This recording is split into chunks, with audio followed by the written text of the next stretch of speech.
And next up is going to be Domestication, a fantasy lit RPG adventure, also called the Battle Mage Farmer series, book number 1, written by Seth Ring.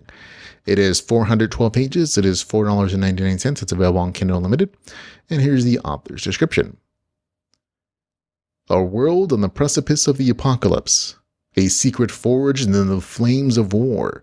A chance to start over. For John Sutton, only one of those three things matters. Retired from a decade of brutal war, he wants nothing more than a quiet pastoral life while he does his best to stem the steady increase of his doom points before they hit 100, signaling the start of the end. He's been given a small farm on the outskirts of the Empire as a thanks for his service, but no matter how far he travels, it's impossible to escape the war's devastating effects on the world. Bandits, suspicious townfolks, a mysterious pair of siblings, and a secret that lurks in the mountains all threaten John's peace. It will take all his considerable power to keep from burning everything to the ground. And there we go. That's actually a fairly decent novel description for the story. This is a overpowered main character story who has a fighter mage class who becomes a farmer when he retires. That's essentially the gist of the premise of the story. There are some details about the main character that, he was taken from, he was one of those isekai stories, essentially, isekai stories, where the main character is taken from our world. Him and a bunch of groups land here to, for whatever reason. And this is kind of taking that step and, what if he actually survived long enough to get to retirement? And he wants to be a farmer. And that is sort of the core of what the story is. And that background is actually revealed a little bit throughout the entire story. But for the most part, it's a slice of life story of a kind of him getting his farm, dealing with local thugs to try to rip him off.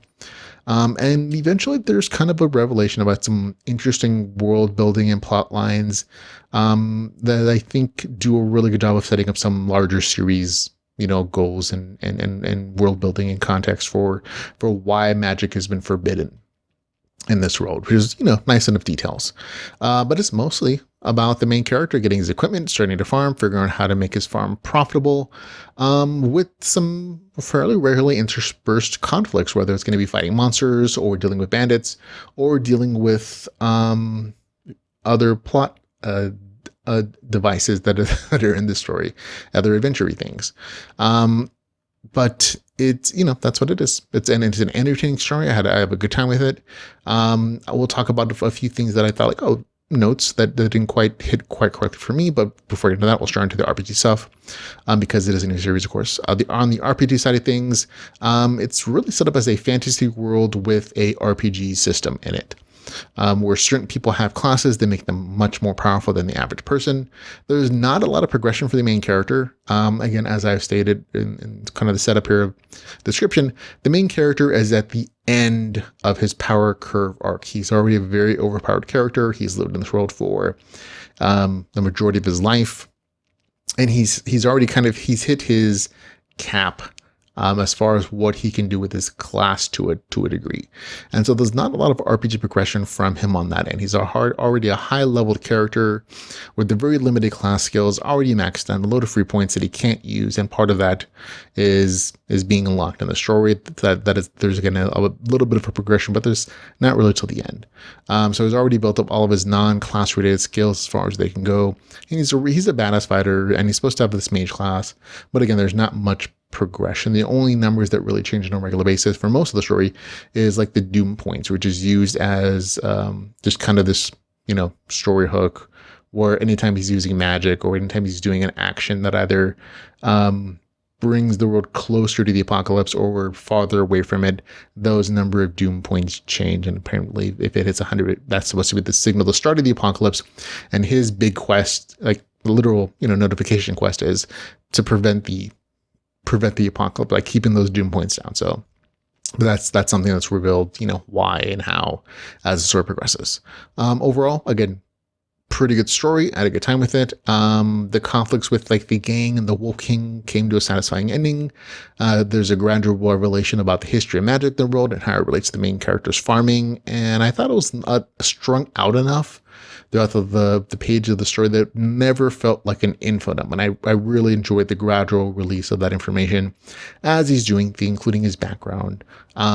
Additionally, the farming, while it was the least interesting aspect to me because it never really went into detail about like actual farming practices. It was kind of a magic version of farming where he could grow things in a very short amount of time, had magical beasts to help him farm, and there were certain system powers in place to help him grow things. It just was. It's perfectly fine. Slice of life aspect of the story just was the most entertaining part for me.